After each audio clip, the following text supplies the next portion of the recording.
Hello, everyone, and welcome to another exciting painting Sunday.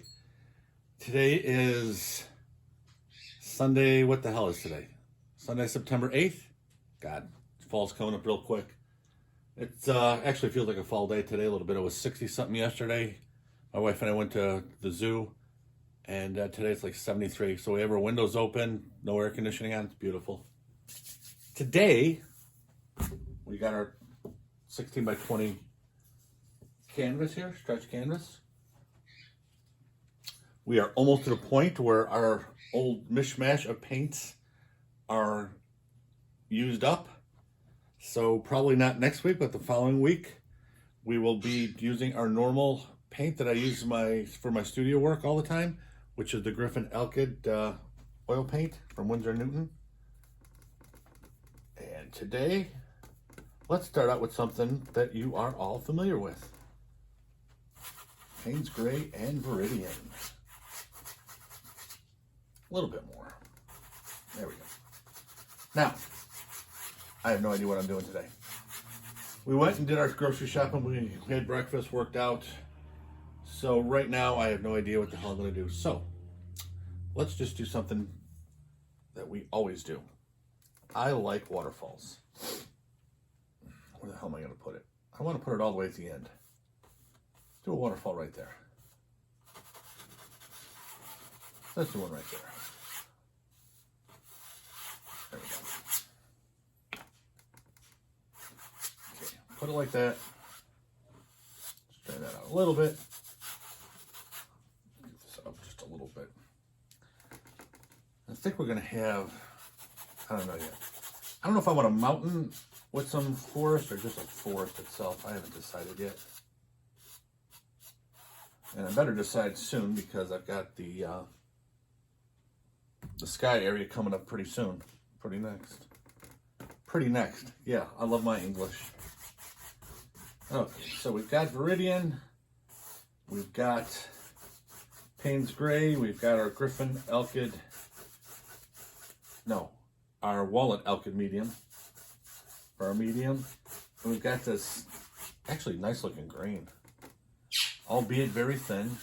Yes, that's my wife's bird Raphael. Was her parrot.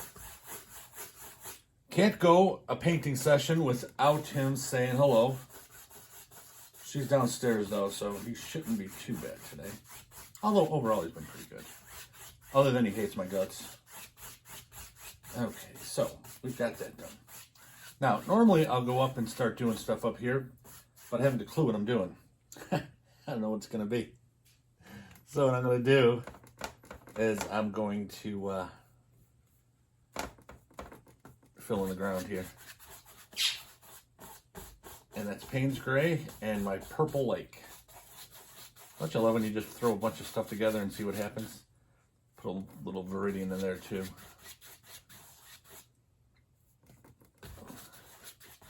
There we go. I don't want the ground too purpley. And then the rest of it will be Payne's Gray.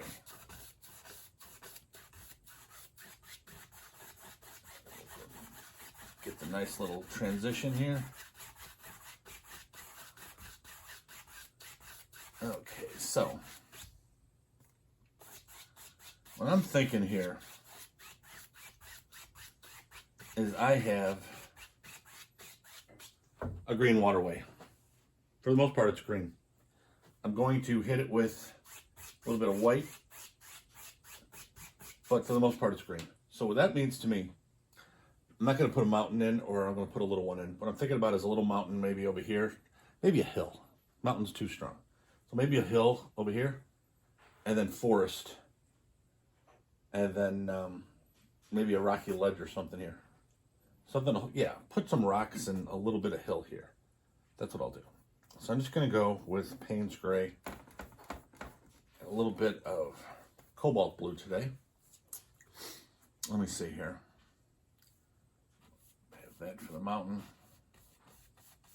Rocks, little hill, not really a mountain. And this looks like a mishmash, and it will until I put the highlights on. Okay, once I put the highlights on, then it'll look more like what we want it to look like. Okay, so just keep that in mind. There we go. Just put that up like this. And I've got a little bit of cobalt in here just to give it a nice little richness in its color, but it's mainly Payne's Gray. Put it over here.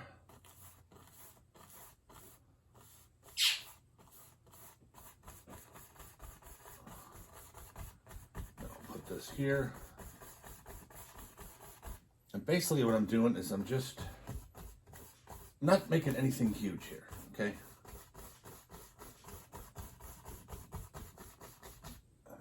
What I'll do is I'll go up like this, and I'm making this stuff up as I go along, folks, just like I normally do. I really didn't have an idea of what I wanted in here. That horizon line that I put in, I'm just going to get rid of. It's going to be this. Now I am going to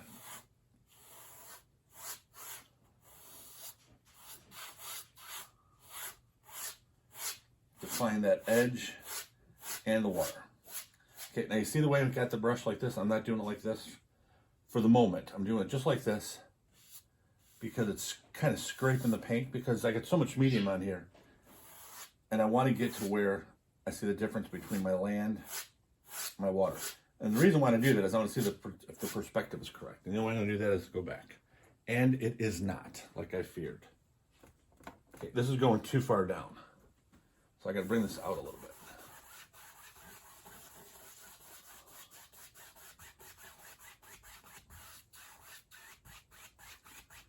Okay. A little bit more. I'm going to have to take it all the way to the edge. Perspective is, you got to go by your eyesight. What looks right to you. Your eye will catch it right away. Sometimes it'll catch it, you don't even know what it's wrong right away when you don't have a lot of experience, but you'll catch it. There we go. And basically what I was doing, let me just get this straighter. There we go, straighter. Basically what I was doing was the way the water was coming narrow to larger, that perspective is correct, okay? But the land had to be that way too. It had too much of a sharp drop off, which would indicate some kind of a hill or whatever right here, and then the perspective of the water over here was off. So I want the land to flow. And if you look, the land and the water, the river, are opposite. So narrow here on the river, widen up to wide. Narrow here on the land, widening up here. So it's like two puzzle pieces that fit together, and the perspective is now correct. Okay, now we can do this. And we're good to go. Now, I told you I was going to have a forest here and not have a real mountain. Okay, so I lied unintentionally. This is too big to just be a hill. So it's a partial mountain, okay? Basically the way this is like foothills. The big mountain is way up here off screen, and then it came down to where this is. So I'm going to put background trees here in a second, as soon as I wipe off my brush. I didn't anticipate going cuckoo for Cocoa Puffs on my mountain now hill here. I did not anticipate that at all. And then as it happened, I just said, okay, now I'm going to go with it because I like the way it's looking. So we're going to go with the same thing as we did when we started. Viridian and our Payne's Gray with a lot of medium. And we're going to do our same thing we always do our trees. You've seen this before. Done this a bunch of times. Now, if you notice, I didn't highlight these mountains yet, and I'm not going to until the background trees are done and the sky is done. And the reason is because I'm going to mess up the highlights. I got to bring it right to it so it doesn't look like there's any gaps. I don't want there to be gaps. And I want to get the trees constructed exactly the way I want them so I don't have any problems. And then I'll reshape the mountain, and then we'll do the sky, and then I'll put the highlights in afterwards. And that's just so you don't go over what your own work is and mess things up. That's all. Now, the mountain on the right is so much bigger. That's why those trees are a lot smaller. It's come down and they'll be bigger here, and then it just kind of goes. You want a variety. You don't want everything the same height. You don't want everything the same thickness. You don't want any of that shit. Have the variety. There we go.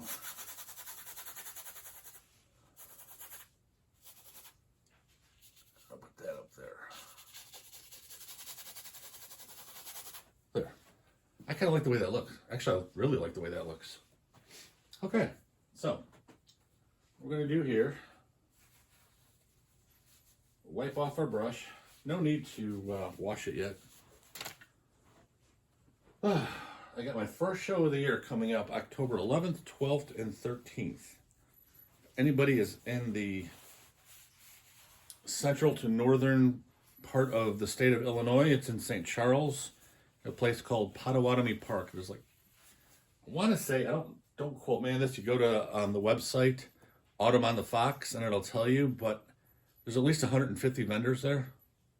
Fine art, crafts, it's really beautiful. My wife and I go there as patrons on a regular basis, and I'm actually in the art show this year, and this painting will be there. When I finish it, I'll have it in enough time to where I'll be able to have it dry and then seal it and have it in the show. It's a good time. There was a big crowd last time. It's right on the Fox River, hence the name, and it's a really nice venue. Potawatomi Park is really cool. They have good food there, food vendors and stuff. Depending on how cold it is, the hot apple cider vendor is very busy. And I don't know, when you see Autumn on the Fox on your calendar, you know that the holiday season is rapidly approaching and it's coming our way. As much as I love the summer and don't want to see the summer end, time is inevitable. Can't slow it down. Can't do anything like that. It just comes and goes at its own wish. Now, I'm going to go a little bit of cerulean and cobalt. And then I'm just going to put this at the top and a little bit in here. And then I'm just going to go wipe my brush off and go straight white. Opaque it, put it into the trees. I don't want a ton of color because I want this to look a little, I don't want to say moody, but maybe a touch. Maybe a touch. A moody landscape is kind of cool. And then I'm going to have this green mixed into like I normally do. And I don't know. I really like the way it looks like that. And I'll show you what I mean. Let's see here. Put everything in here. And then obviously, like always, once we get this in, we'll redefine our tree line. Now, remember, this is a background now. We've got a lot of stuff in front of these trees. So these are not trees that are really close. So I am going to make some definition, some detail, but it's not going to be detail like you're used to. It's going to be a lot less detail for the simple reason I don't want to have, well, it's too far away. It's too far away. Okay, even though you see a lot of them, you got the hills and everything else in front of it. So there will be some detail because of the way I set up the perspective on this, which was unintentional. It just kind of happened, which is the staple of the way I paint. And then you'll see what I mean. It's hard to explain. I'm not going to have hyper realistic detail. I'm going to have enough detail so you can get the idea. The trees have this, that, and the other thing on them like they're supposed to, but they're not right in front of you. Okay, you can't just reach out your hand and say, oh, I can touch that leaf. No, it's not going to happen that way. But you are going to say, okay, those are whatever. Okay. So, you can see where I'm at. I got enough paint on the sky, I believe. So I just wiped off my brush to get all the bulk off. Looks like I got a bristle that's about ready to come out. There we go. Now I'm just going to blend it and see if I need more or not. this is where I really get that really cool green mixing in with it. I always start at the top. You don't have to, but it's preferable because you bring the blue down. When you bring the blue down into it, it really makes it look good.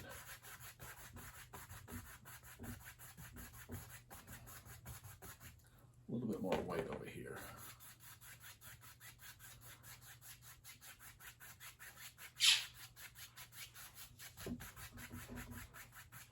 And these are just crisscross strokes. Just crisscross.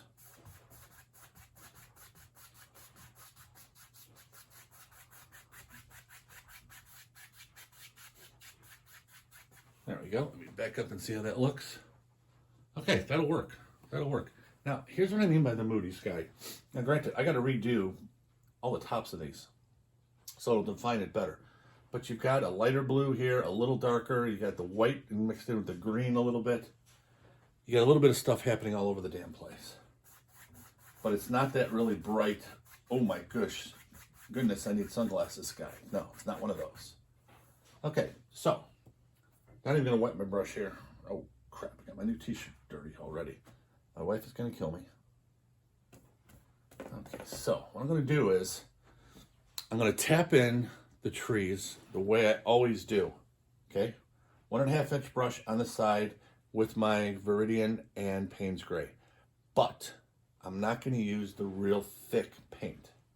Okay, the thick paint with those trees are for the ones that are in the midground to the foreground. Okay, this is, like I said, midground to background, so they're going to be there to be distinct, but not as much. So I'll show you what I mean. They're not going to be as thick a paint. And it's going to be the whole thing.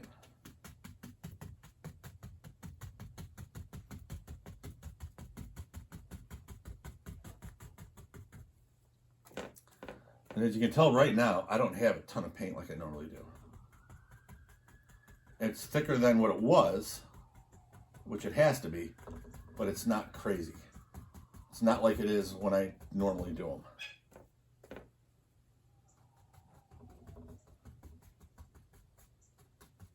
And the reason for it, like I said, I want to define what this is, but I don't want that thickness because that'll just throw the whole atmospheric perspective off. An atmospheric perspective, a good way to look at it, is just the depth of the painting. The depth would be thrown off if I made these real thick. And I'm not going to highlight them. There's going to be no highlights on here.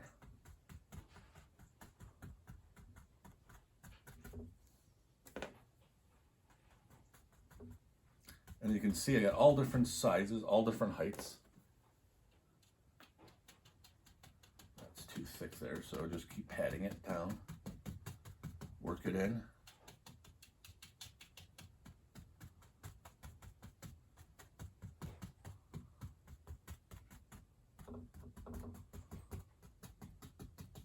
The bottom is done good.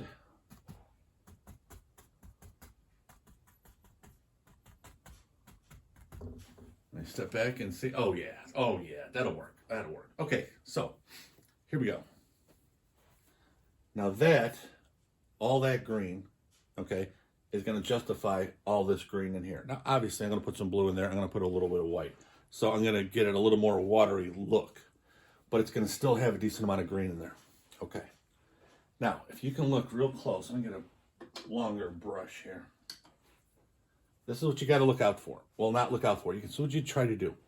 Now, remember, I only have one tube green on my palette, and that's Viridian, okay?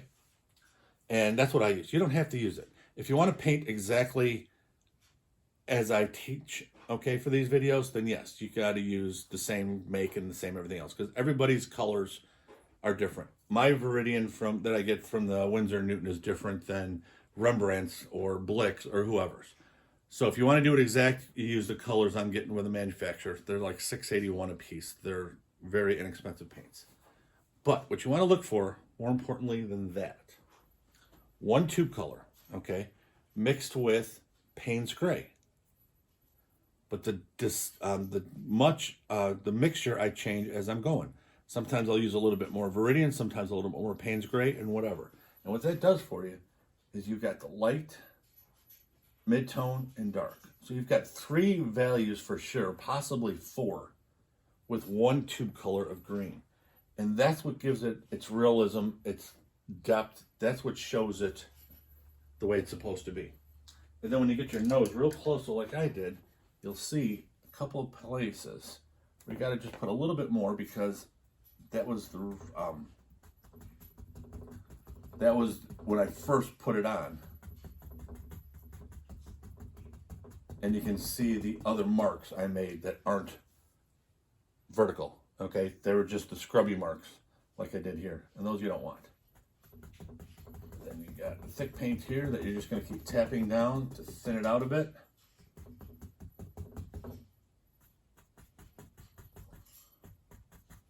Make sure all those scrubby marks are gone. Not all of them, but most. It just looks better. The scrubby marks that you make in the beginning, and I think I just coined a new phrase, scrubby marks, are okay for a little bit further in, but not right at the base. And that's only personal preference for me. It's not anything technical. And yes, I'm going right into my little foothills here. That doesn't matter. I'm going to redo them. It's just a way to disperse the paint. That's why I don't put highlights on until the end. There we go. Okay, so our background forest is set. So now I'm just going to redefine the mountain.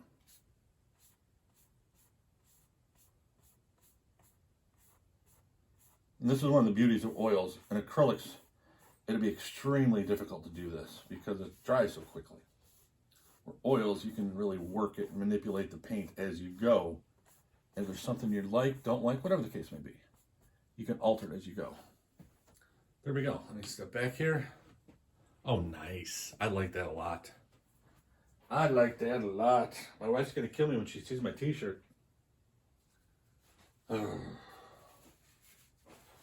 Okay.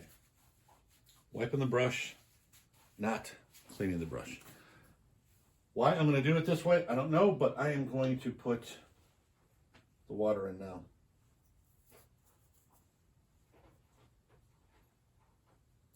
I've got a base for it. Use a clean 1.5 inch brush. Actually, no. Everything's moody on this. I'm going to leave it the same. Why should the waterfall be any different? I'm just going to wipe it off, go straight titanium white. I can go into my thicker paint mode now. There it is, straight down. All I'm going to do.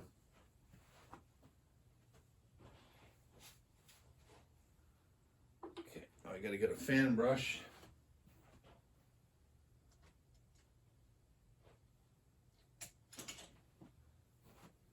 I'd put it away somewhere else.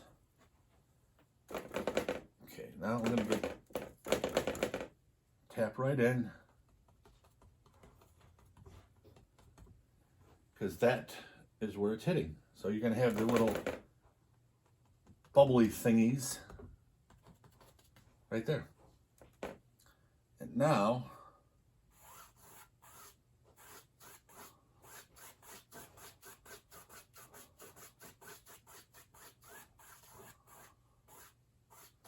just going to blend this white in. I'm not going to blend those bubbles. This is way too thick right up here. Take that off. Okay. Now, I've got, the reason I did it this way is before, that was our initial sketching, remember? So basically, it was just a real thin mixture with the medium and the Payne's Gray and the Viridian. But I told you I wanted to put some cobalt and some cerulean blue in. Okay.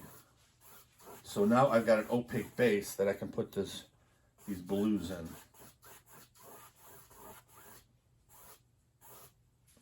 I'm actually not going to put too much cerulean. I like the way the cobalt's looking by itself. Let me get some of the cerulean off.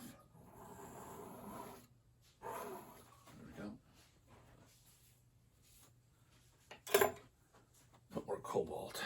I'm not a big fan of cobalt. I prefer French ultramarine, but it is a nice blue. It's a little more of a subdued blue, so it's almost like a little haze in it maybe, compared to the ultramarine. Actually, I'm going to take that off too. I got to get it all the way. There we go.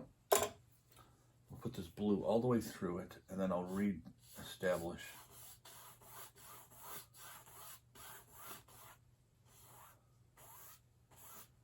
Okay, now I've got my blue. I've got the opaqueness to the water. I've got the white in there. I've got everything in there. Now I'm going to add a little bit more of the Viridian. I want a more greenness to it because it's surrounded by green, and it looks like it's either after sundown or it might be in a canyon somewhere. Either way, it's not going to be a bright blue. The sky's not even a bright blue. So there's going to be some green in here to mix it up. And then what I'm going to do, before I put in the water lines and stuff, I'm going to take a bigger brush, and I'm going to get it really, not silky smooth, but very smooth. It's not a huge waterfall, so I'm not going to have the current come out all the way. A little bit around the initial area, and then the rest of it's going to be a little quieter. Again, this is preference. This is what I'm kind of visioning as I go. One of the things about fine art, painting in particular, is you have your own ability to decide whatever it is you're going to do as you go. I don't care how good of a plane you got going in. I really don't believe any artist has their plan and executes it perfectly from start to finish. I have to believe that there's always improvisions, right? Improvising as you go. There's always something that just isn't right that you adjust for as you go. There's always something that just looks better in a different way than what you envisioned. You don't have to change your whole vision every painting, but you have to be able to be flexible enough to adjust and alter it, tweak it if you would. That I like a lot. Okay, now I'm going to take a big brush and smooth that bad boy out.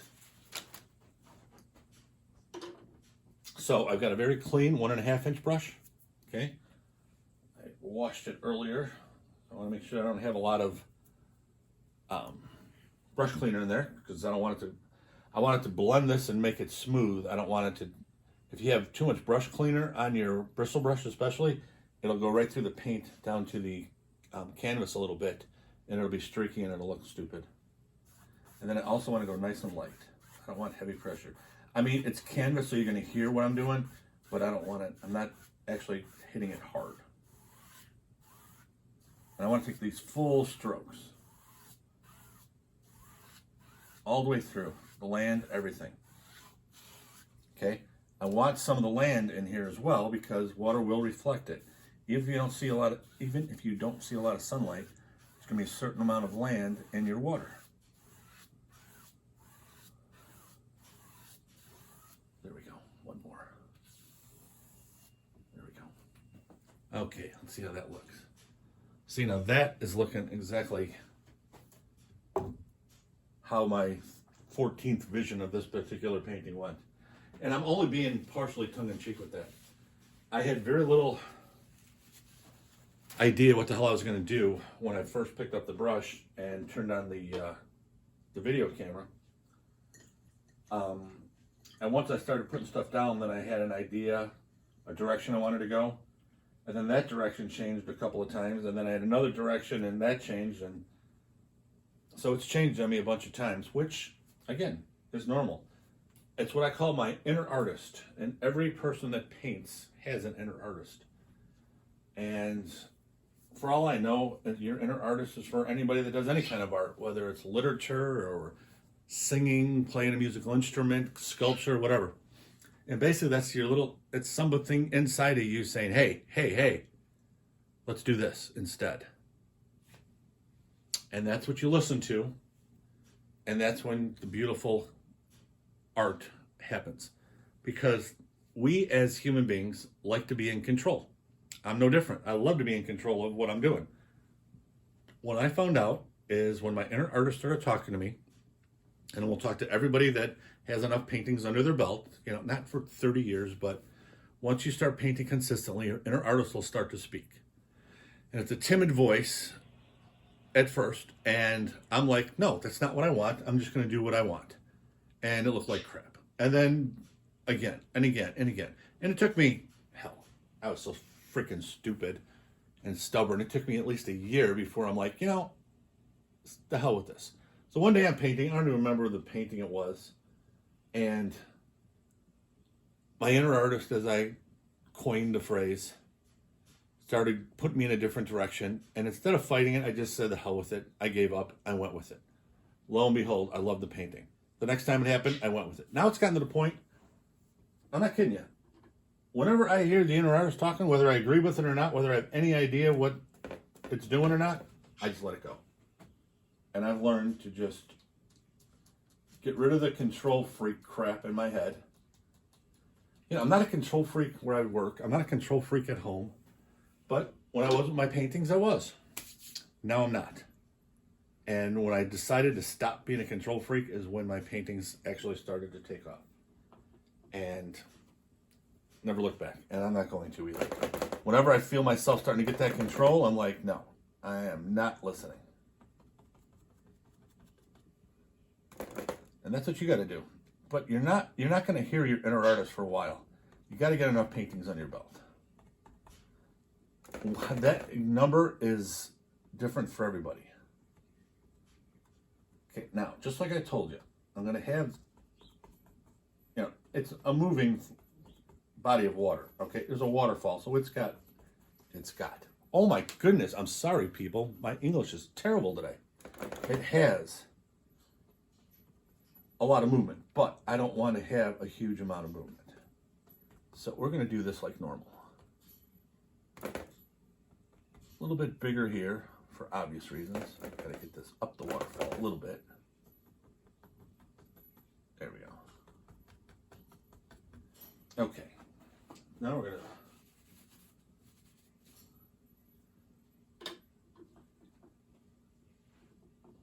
going to take our brush and we're going to gently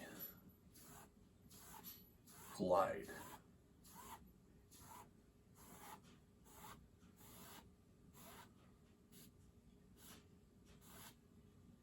Let me see how that looks on the back. That's what I'm looking for, except for right here. That's too thick. So now I'm doing a little harder to blend it into the color, the base color of the water. Now we're talking. Let me see how it shows up in the video. Yeah, that'll work. Okay, so I've got the real fast water here. It's going here a little bit, and then it's going here faster, and then slows up as it's going. Okay, so the next thing we're going to do, we're going to do a little bit of highlights, but we're not going to have the bright white highlight. I'm going to try something a little different today.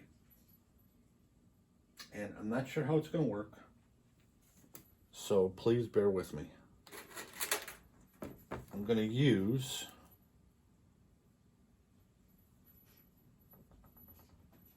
burnt sienna. And I'm going to use burnt sienna probably with a little touch of titanium white.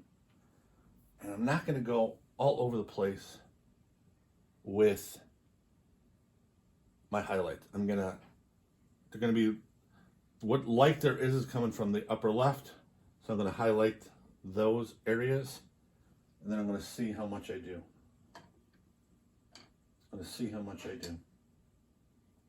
Where in the world is my medium dagger brush?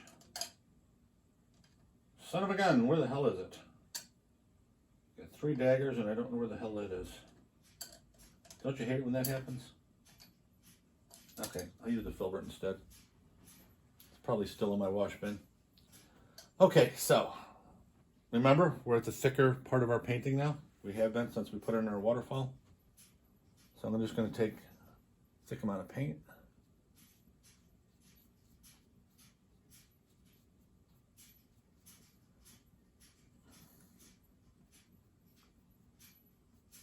I'm going to leave it a little thick too.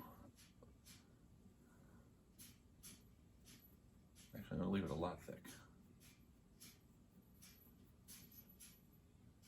I'm not blending this in at all, hardly.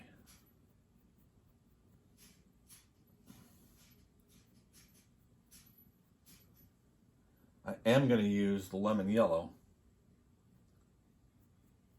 to put foliage in throughout it in different places.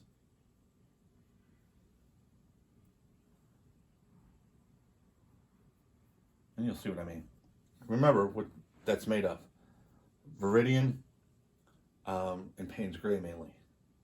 So when I hit that with lemon yellow, you're going to get pretty green. So that's what, there's no sense in putting, underpainting of my trees and stuff because it's already dark. Just moving that along. Let me see, can you see that? Yeah, that works well. Okay, now, here's the thing. This is the part that I really want to emphasize. I'm going to clean the brush because I'm not sure if I'm even going to use this filbert again.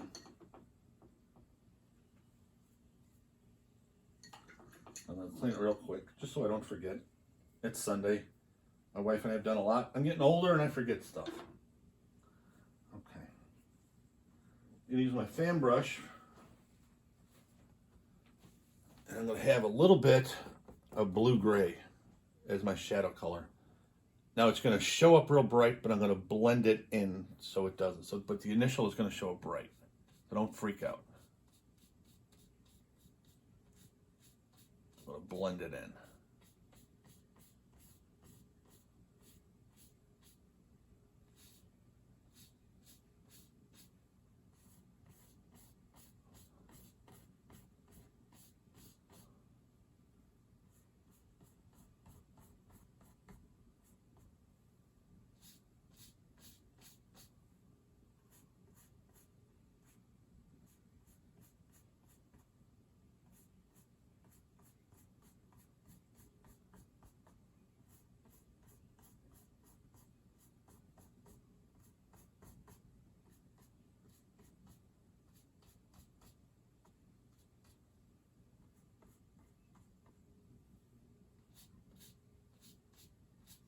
Take a little bit of my Payne's Gray to cover this part of it.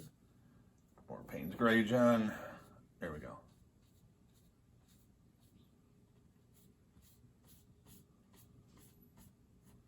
There we go. Now, the next thing I'm going to do, I don't normally do this on mountains. I like to leave them a little bit more rugged. Wash that brush and maybe done with it.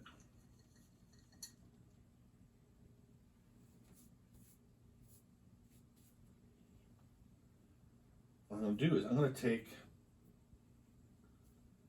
a blender brush. And basically what a blender brush is, I'll show you if I can find it. I got this one from Hobby Lobby. It's an oval mop. And it's real soft bristles, almost like squirrel or something. It's not squirrel, maybe goat. But it's really soft. And what it does, and I'll show you here. Let's see if you can see it in the video. Yeah, you can see some of the lines in the video. So what I'm going to do is I'm just going to gently go across it. And it takes out those harsh lines.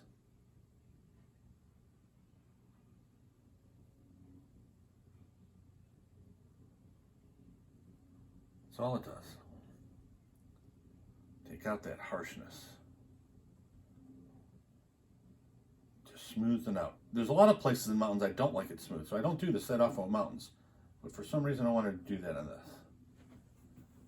Okay, now that looks a lot better. So now the next thing I'm going to do, wash that off too because I'm done with it. Yep, that's it. Use it for 45 seconds and then I'm done with it. Okay, so now what I'm going to do, I'm going to take my fan brush that I used for the water.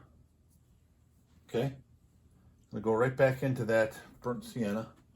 I'm going to reestablish, making sure I go right up to my shadows. Okay, and what this is going to do, this is just going to put it together in a nice little seamless way.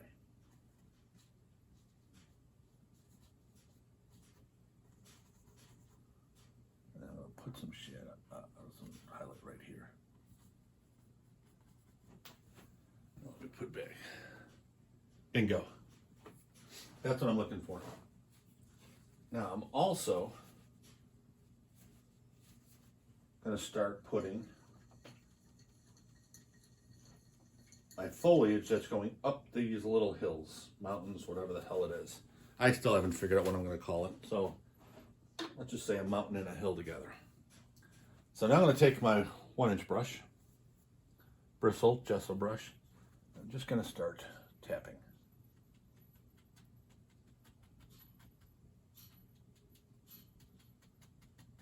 Right onto the shadow.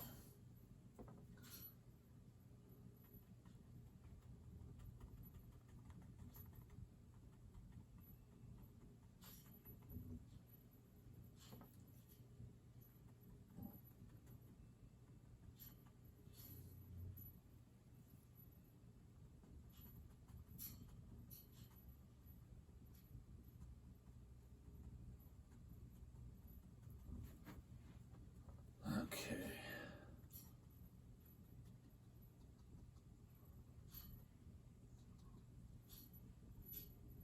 And then I'll take a little bit.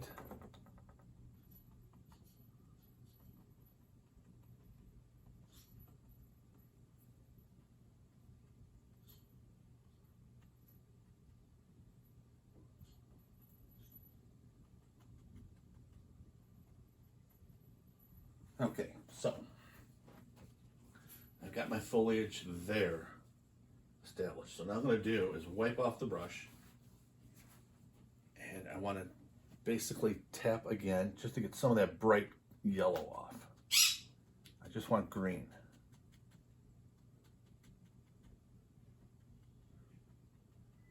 So I took all the extra paint that I had when I first applied it,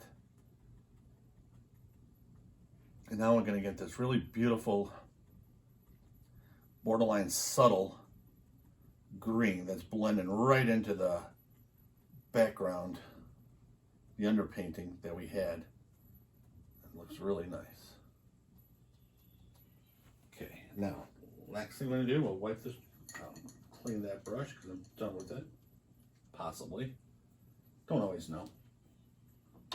Only thing I'm going to do is take the fan brush that I used to apply with, and in a couple areas like here, I want to put the highlight in so it looks like it's behind some and in front of others. And that's it. Okay, so now I got to clean up the water at the bank. This is the little tenuous, tedious little things that, you know, a lot of people don't like to do them. I don't mind them anymore. Maybe I did it one time, I don't anymore. Because these little details kind of finish the painting. So you see I ran in a little bit here with the foliage, my thumb I think or something hit it there. Just gently go across. Gently go across. There we go. Let's stand back and see how that looks. Actually, standing back, I missed. Actually, I could use a bigger brush for that. This is too much here.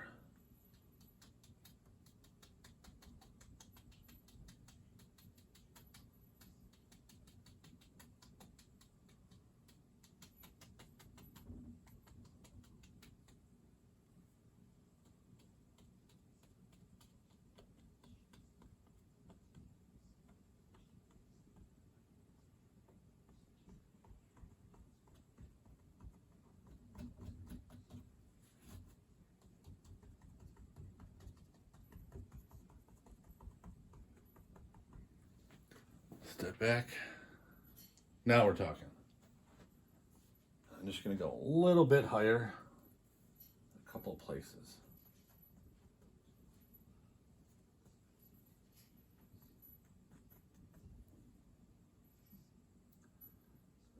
One more place.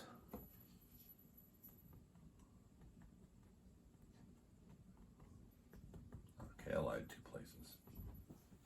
There we go. Okay, now we're good. Now, I know if you're a beginner to painting, whether you're painting with oils, watercolors, what have you, it looked like I was being ridiculous doing some of those little minor details because they looked very minor. And to a large degree, you're correct. But like I said, once you get into it, you know as you're going what you're looking for, okay? Even if you don't know what your composition is going to be, you know the feel, your style, what you're looking for, whatever the case may be. Those little things are just, for me, what make the painting mine and what people recognize and whatever the case may be. So I want to make sure things are that way. Now, you've seen some of my paintings before. Anybody that's been with me for a while, and sometimes I got some really bright colors. This one, I still may do that in our foreground land here. But we're done with mid-ground back and up. I'm not even going to put clouds in the sky. You see how we got the white and white green and one shade of blue a little darker? I'm just going to leave that nice little marbled sky as is. I'm not going to add clouds to that. So here is done. And actually the water up is done. So this is what we got next. So what we're going to do is I normally put reeds in it, and I still may. Leaves and whatever the heck may be. I still may.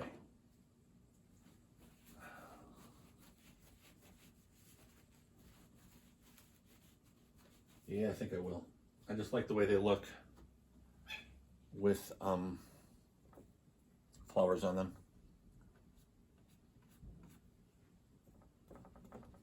I'm just going to take straight Payne's Gray right now. Go straight up. I don't want to cover all that water, the highlights, but I do want to have where I'm going to base the flowers.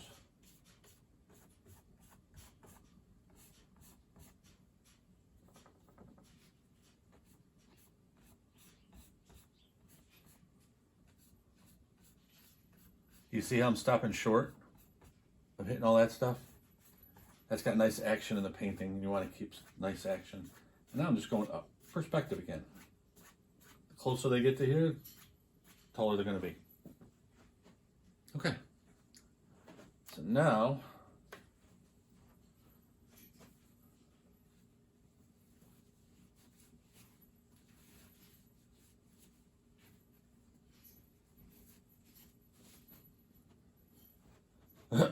excuse me.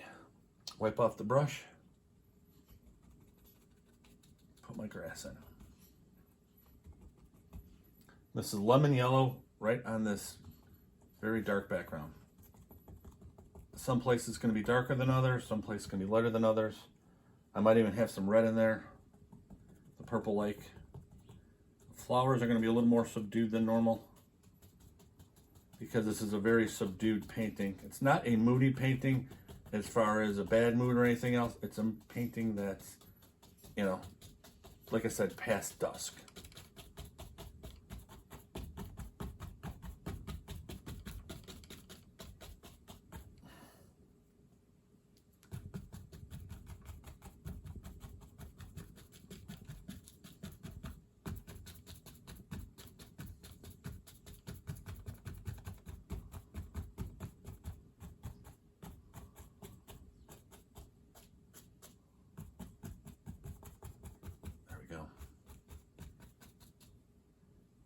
I don't want a ton of lines everywhere.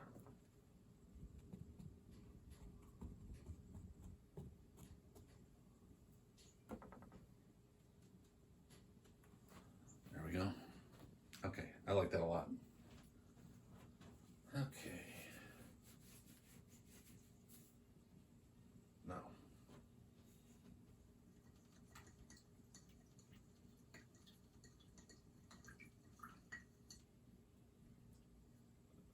If you can hear it, I just washed this brush. And now, all my brushes are washed. Take our trusty old palette knife. I'm gonna go right into the Purple Lake.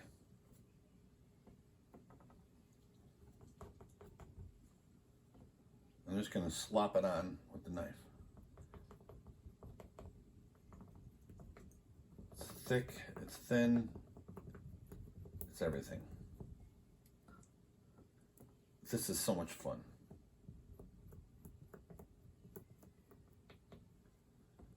I don't like using a palette knife for the entire painting. And like I've told you in the past, I've done a few like that. And they're kind of cool. And if you want me to, leave it in the notes, in the comments rather, and I'll do one. But I love using the palette knife for texture on my flowers because they stand out.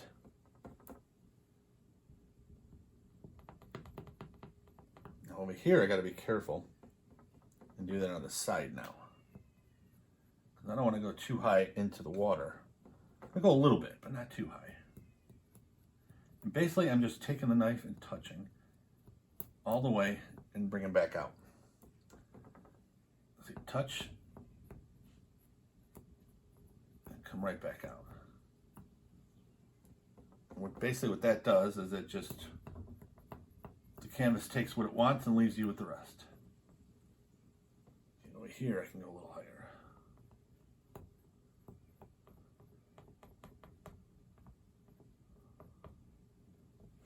Okay, so it's hard to see that. So I'm going to clean off my knife. And I'm going to go straight into my white. Now the white doesn't have to be as thick, but it does have to still be thick.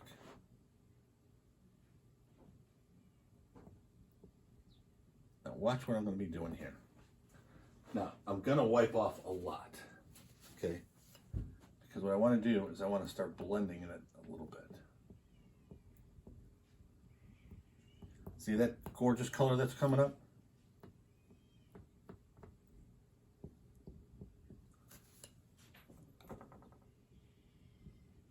Look at that. Look at that color.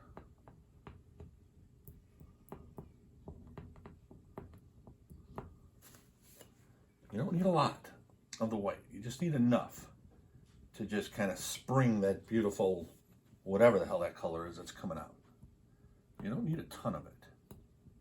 You just need enough. Look at that. Now those are what I call wildflowers. I'm going to put a little bit more Purple Lake on to mix where it's too white, like here.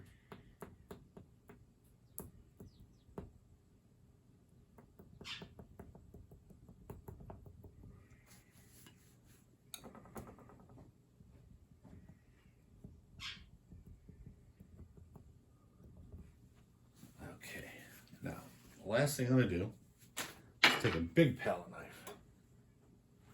Okay, I'm going to go into some big color.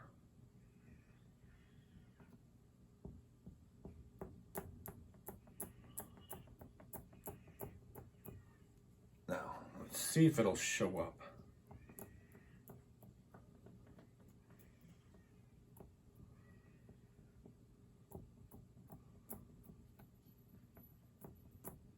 I'm doing the same thing I did with the flowers. Okay, I'm just touching and letting it go. Now, I'm going to take some of the purple.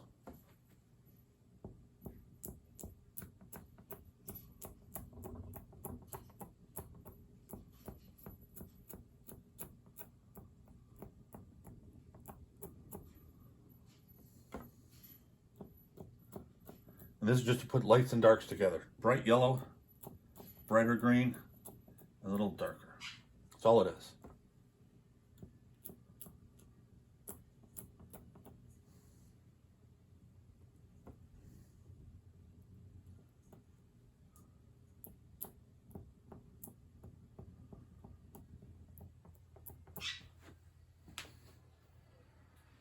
couple more little places.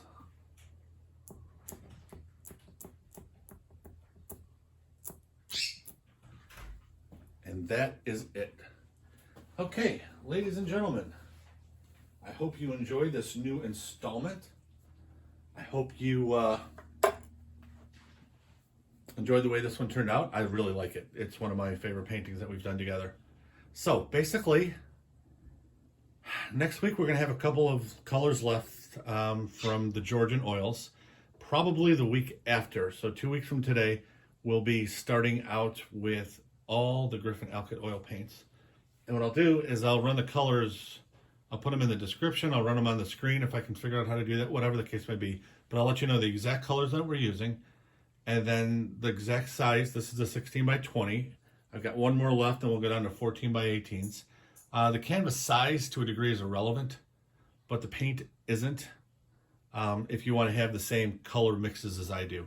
You can use any brand you want, but like I said, to get the same as I'm doing, use the Griffin Alkyds. If you don't care about getting the exact hue, which really isn't important, use whatever paint that you like. The only thing I strongly recommend is that if you're going to use Student, use a high-end Student. And for me, my opinion, the best high-end student grade oil paint is Georgian oils or Winton oils from Winsor Newton. So Winsor Newton Winton brand, that's the high-end Student, and then Georgian oils, I believe it's Dollar Rowney is the manufacturer, and Georgian oils, not their academic, just the regular Georgian oils. That's a high-end student grade. That's a really good paint as well. So those are good options. In the meantime, I hope everybody has a great rest of your Sunday and a great work week, and I will see you next Sunday. Have a great week.